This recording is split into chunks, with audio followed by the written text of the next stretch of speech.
warra Wangeelaati.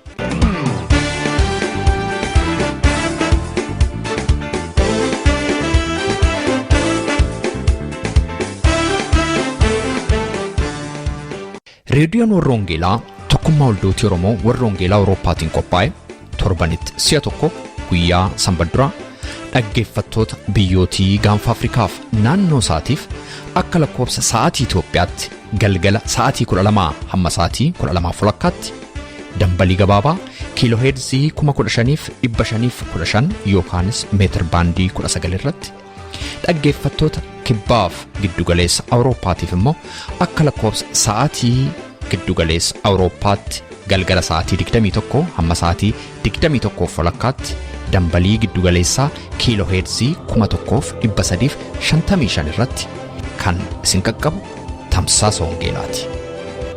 Kun reediyoo warra Wangeelaati.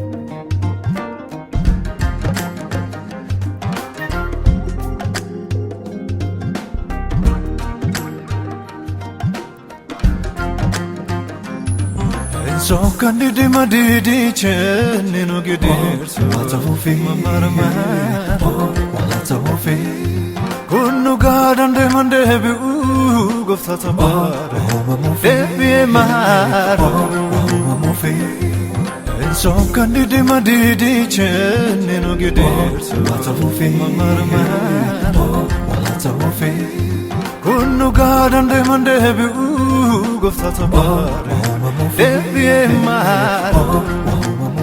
Harka fuunee attam jirtu jaalatamtootaaf kabajamtoota dhaggeeffattoota reediyoo warra Wangeelaa. Reediyoon warra Wangeelaa har'as torban eeggattee daqiiqota 30 fuuldura keenya jiran kanaaf kan isinii wajjin ittiin turruu sagantaa keenya garaagaraa qabannee dhiyaanneerra nagaan Waaqayyoo bakka jirtan hundumaatti isinii wajjin haa ta'u. Sagantaa keenya har'aa keessatti ergaa sagalee Waaqayyoo ati hamma yoomiitti isaaf boossa mata duree jedhuun qophaa'eef akkasumas immoo faarfannaalee garaagaraa qabannee dhiyaanneerra. Egaa hanga xumura sagantaa keenyaatti akka obsaan waliin turtan kan isin affeeru qopheessaa raadiyoo warra Wangeelaa ana Roobsan Makkootii sagantaa keenya wajjin yeroo eebbaa qabaadhaan isin jedha. Melodu garibate kato kakabu figura de boto watofe kolfinta boiche fufe wakayo yeyo jol kabufe watofe gati dadamota inni basu gargaru fijame marobsu watofe kufamne bakenya daufe danchi te gadifamufe watofe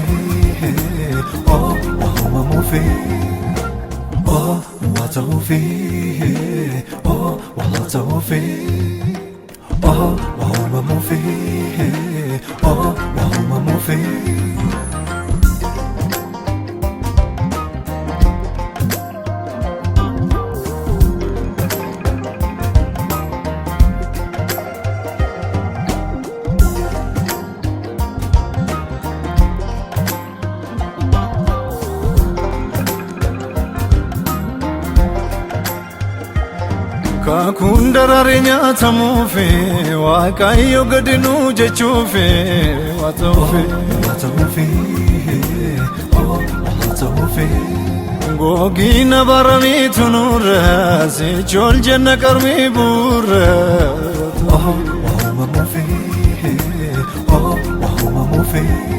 Biiftuun barii keenya ol ba'uufi gaaffii baroota deebi'uufi waa ta'uufi waa ta'uufi waa ta'uufi waa ta'uufi waa uumamuufi waa uumamuufi waa ta'uufi waa ta'uufi. Ati hamma yoomiitti isaaf boossa. Maartiin Luuter Waaqayyo harka isaa lamaan addunyaa kana bulchaadhe. Harka isaa mirgaatiin karaa waldaa kiristaanaa, harka isaa bitaatiin immoo karaa mootummaa biyya lafaa yookaanis karaa mootummaa sekiulaar ta'e kanaa jechuu isaati. Kutaan kun nama taayitaan Waaqayyo biraatii isatti kennamnaan akka hin taane godhee yookaanis abiyuus godhe. Kanarraas kan ka'e Waaqayyo isa tuffachuun taayitaa irraatii isa kaase waa'ee Saa'ol ilaalla. Kaayyoon barsiisa kanaas namni biyya lafaa kana keessatti itti waamamni isaa gam tokkoon asii ol vertiikalee jechuudha Waaqayyoof waan ta'eef bara taayitaa qabatanitti caalaatti Waaqayyoon ofirratti sodaachuun barbaachisaa akka ta'e hubee dabaluudhaafi.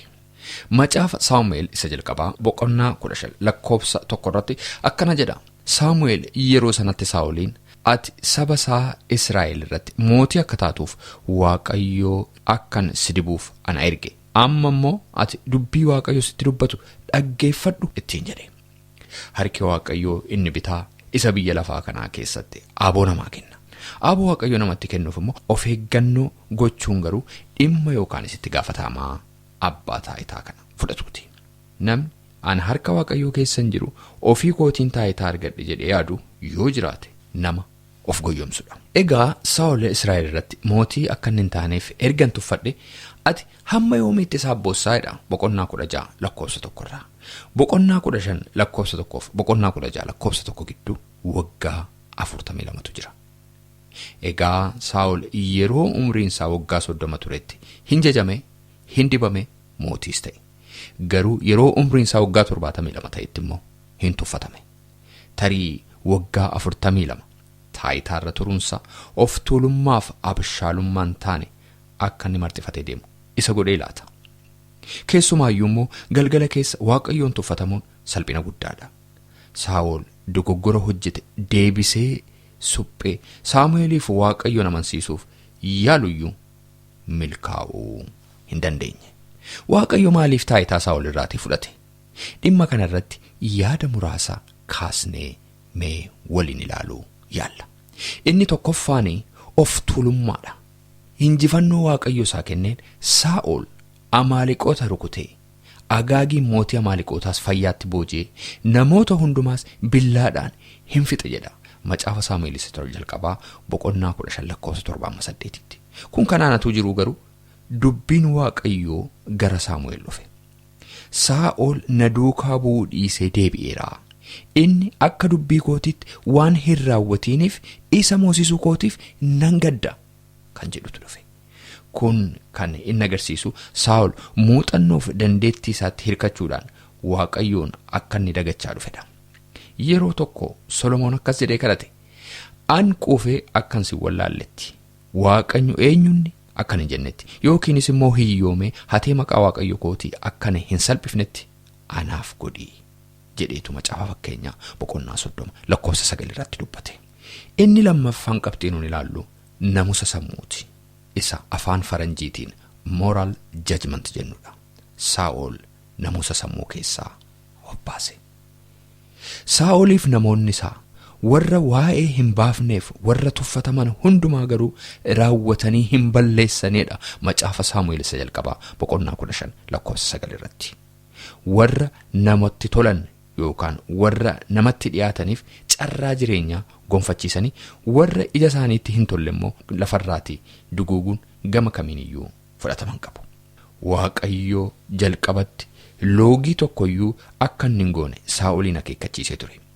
Garuu Saa'ol loogii kana jalaatii miliquu hin dandeenye.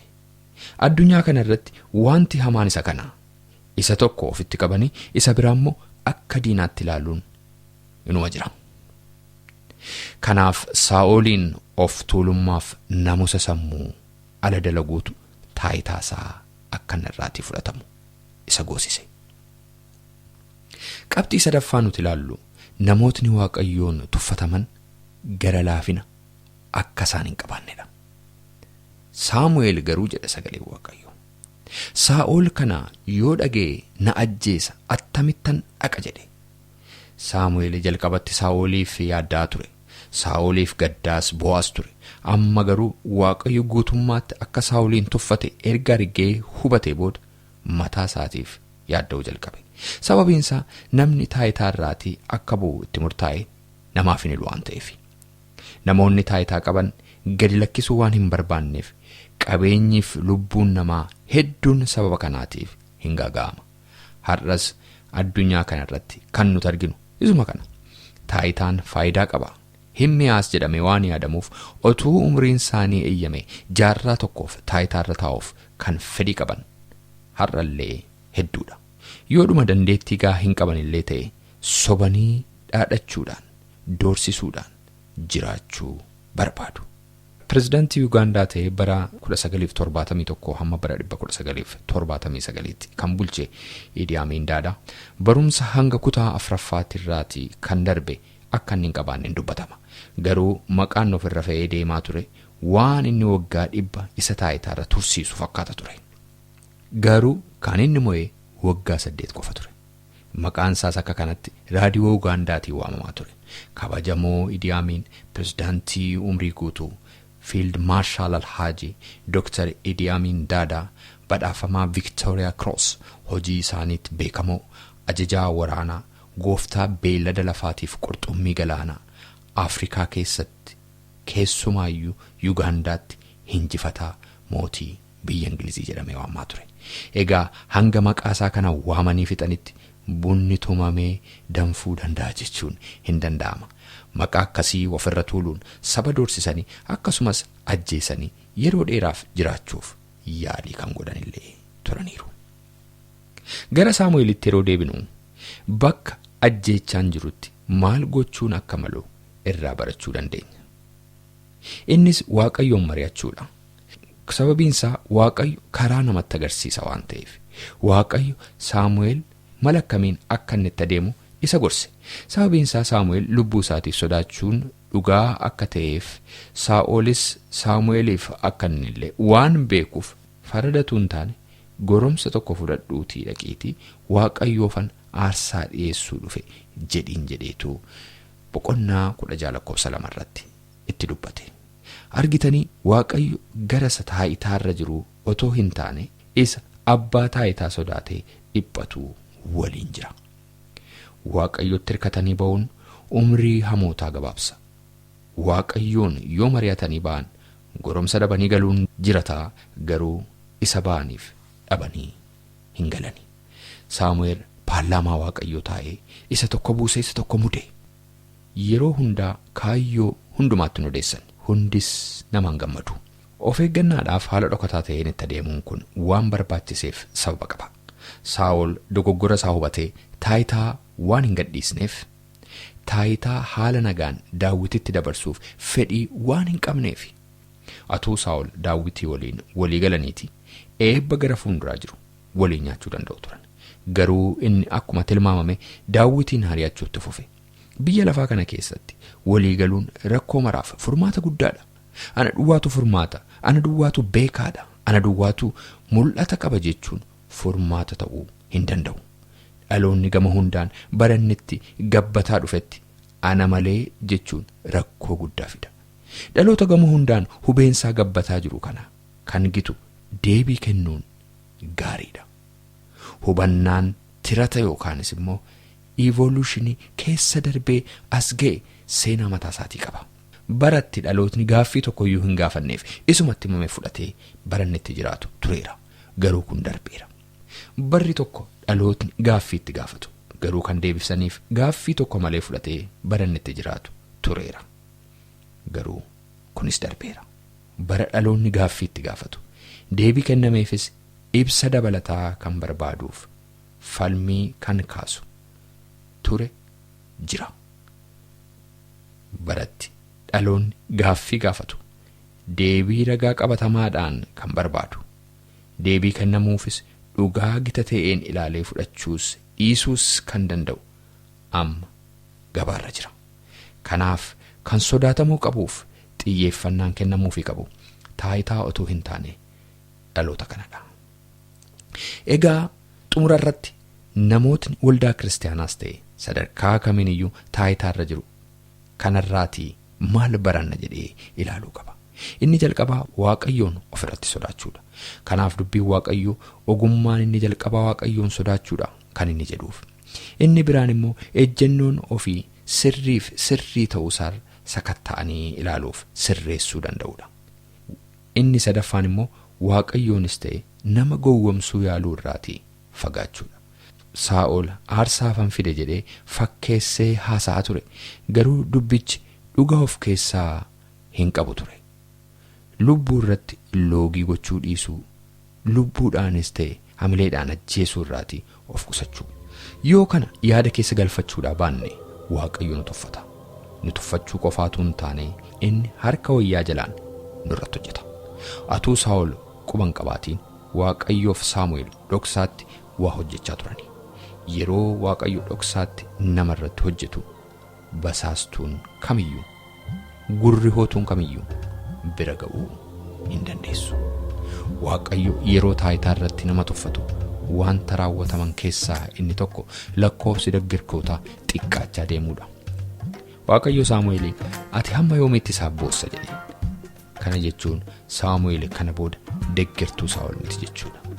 Kanaaf yoo Waaqayyoon safeeffachuu baanne Waaqayyo suuta lakkoofsa deeggartoota keenyaa xiqqeessaa adeemsisuun harka qullaa nu hambisa jechuudha. Warra waa'ee kanaaf gaddanii bu'anis atamma yoomiitti isaaf boossa jedha Waaqayyo. Sokkan didima didichen no gidirsu watafufi mamarama watafufi kunu gadan de mandebi goftata mara debi mara wamufi. Sokkan didima didichen no gidirsu watafufi mamarama watafufi kunu gadan de mandebi goftata mara debi mara wamufi. Oh watafufi, oh watafufi, oh wamufi, oh wamufi, watafufi, watafufi, watafufi, watafufi, wamufi, wamufi, wamufi. Kun reediyoo warra Hongeelaatii sagantaan keenyaa itti fufa. Meetirbaandii 19 yookaanis immoo kiiloo heerzii 15,515 irratti guyyaa sanbadduraa galgala sa'aatii 12 amma sa'aatii 12:00 kan isinii darbu tamsaasa kana YouTube irratti, SoundCloud irratti, karaa Facebook akkasumas immoo karaa websaayitii keenyaa hordofuu dandeessu. Websaayitiin keenya maqaansaa www.uoece.org jedhama. Irraan isinii deebi'a.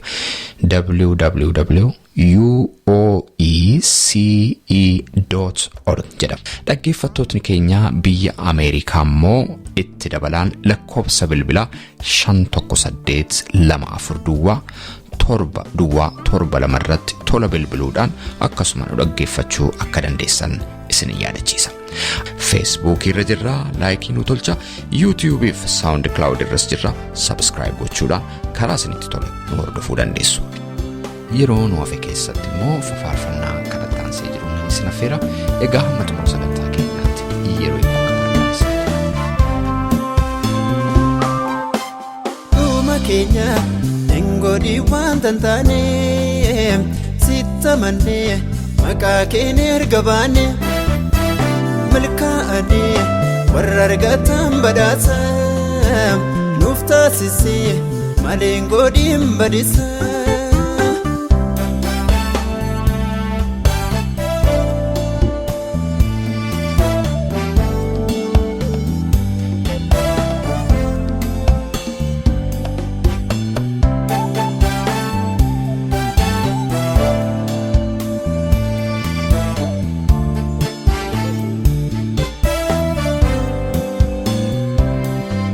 adeemne kunoo har'a geenye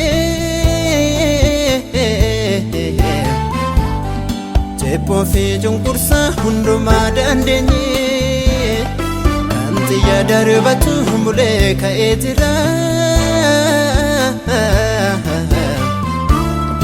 nutti addan ba'iini biyya ormaa jirra dhuma nun balleessine hojii harka kenneessine faarsuuf gammaduu malee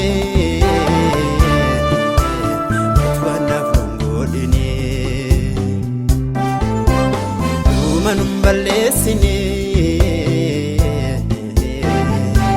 hojii harka kenneessine faarsuuf gammaduu malee waan naaf hin godhine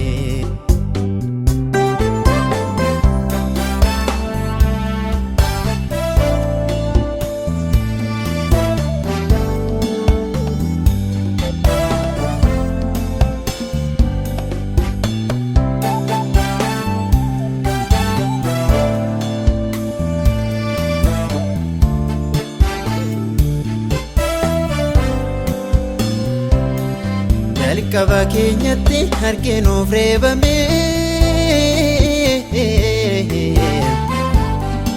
maqaan keenya addunyaa mararratti beekame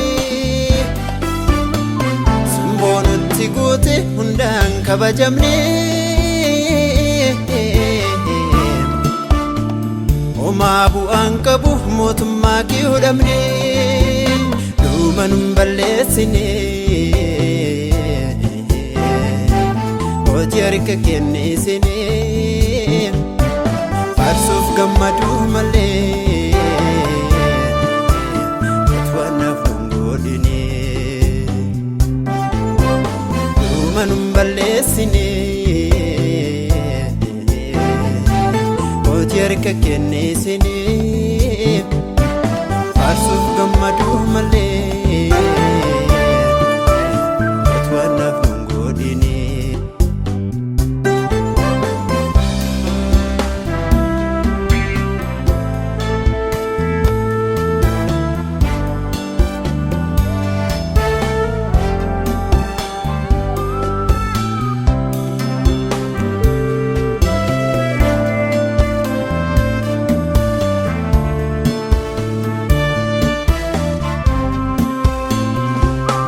Faarfannee shubbisne lafa awwaara kaafne maqaa kee nifanne seexanoota baafne simboo nutti uwwiste baay'ee kabajamne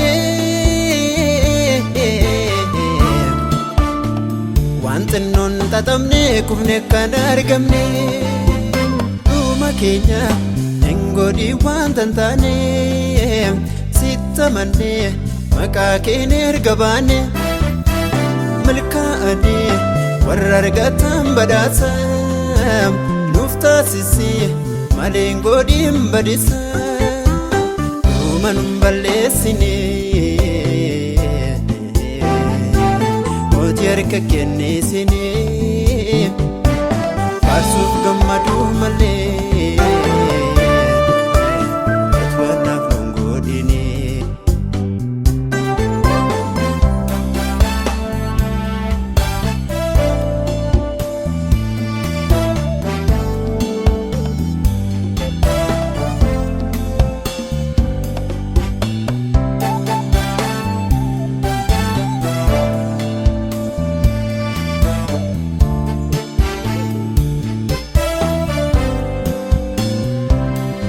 akkuma fiigdota ka'umsa dursine otoo hin xumurin dadhabne yoo dhiifne fudhachuu too qabnu mo'annee badhaasa keessaa qooda dhabuun gadda dhaabu'aansa dhuma keenya hin godhi waan tantaane sitta manne maqaa keen erga baane milkaa'ane warra argatan badhaasa nuuf taasisi malee godhin badisa dhumanum balleessine hojii harka kennisine faarsuuf gammaduu malee utwaanaaf nun godhine.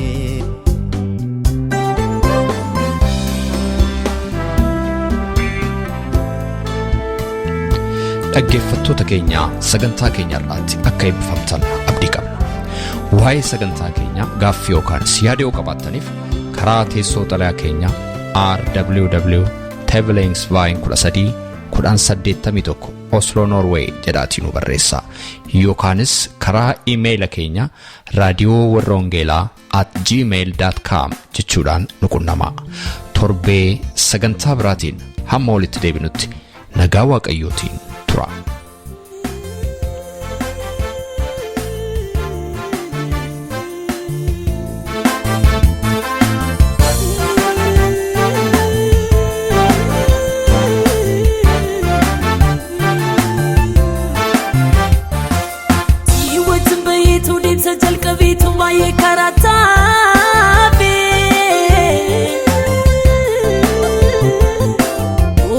Nafdani saga jannef milkomin taane ana namati nureef deemsa jalqabu maaloo na gargaare jibbame salphachuu argamee dhokachuu yabbaana baraare ulfaatanii salphachuu na oolchi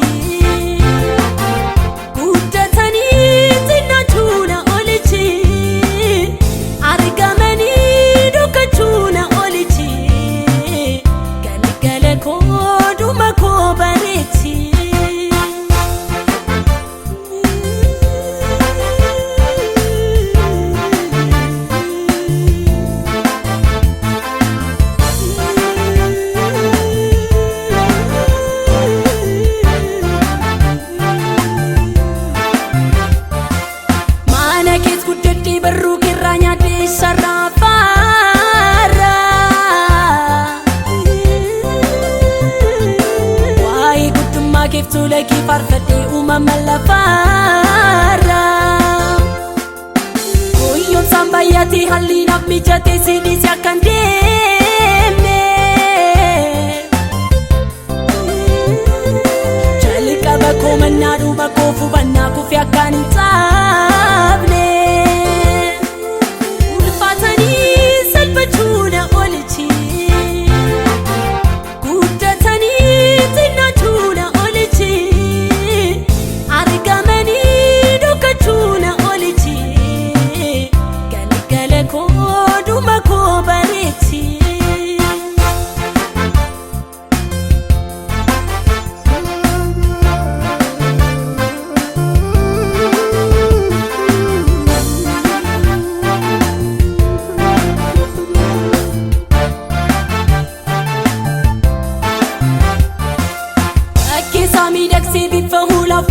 sana adamsu lafa kami kunaan kaksuuf jecha mataanatti raasu naa eegi kanarraa naaf kenni hubannaan diina sodaadhu argamee dhokachuu ulfaadhee salphachuu gonkumaan barbaadu